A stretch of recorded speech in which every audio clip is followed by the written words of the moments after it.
നമുക്കിന്നേ പച്ചരിയും കടലയും കൂടി ചട്നി ഉണ്ടാക്കാവേ. അപ്പോൾ ഈ കടല വേവിച്ച വെള്ളം നമുക്ക് ഇതിനകത്തോട്ട് ഒഴിച്ചു കൊടുക്കാം, ഈ പച്ചരി വേകാൻ വേണ്ടിയിട്ട്.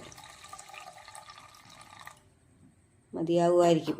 ഇനി എന്നിട്ട് നമുക്ക് ഒരിച്ചിരി ഉപ്പും കൂടി ഇട്ടിട്ട് നമുക്ക് അടുപ്പത്ത് അതൊന്ന് വെന്ത് വരട്ടെ. കുറച്ച് പകുതി വെന്ത് കഴിയുമ്പോൾ നമുക്ക് കടല ഇട്ട് കൊടുക്കാം. അങ്ങനെ നമ്മുടെ പച്ചരി പകുതി വേവായി. ഇനി നമുക്ക് ഈ വേവിച്ച് വെച്ചിരിക്കുന്ന ഈ കടലയും കുറച്ച് വെള്ളവും കൂടി ഉണ്ട്, ഇതും കൂടി ഒഴിച്ചു കൊടുക്കാം. ഉപ്പ് ഞാൻ ഇട്ട് കൊടുത്തായിരുന്നു, കടല ശകലം ഉപ്പിട്ടാണ് വേവിച്ചത്. നമുക്ക് ഇതിനകത്തോട്ട് കുറച്ച് തേങ്ങ ഇട്ട് കൊടുക്കാം.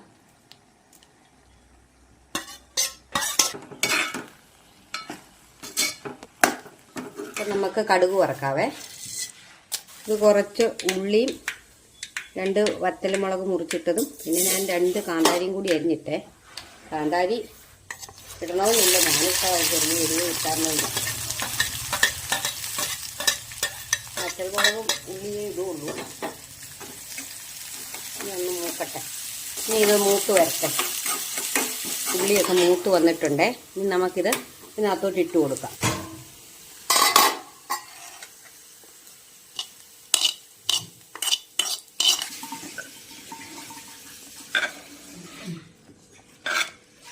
അപ്പം നമ്മുടെ പച്ചരിയും കടലയും കൂടിയുള്ള ചട്നി റെഡി ആയിട്ടുണ്ട്. നമുക്ക് ചൂടോടെ കഴിക്കാം.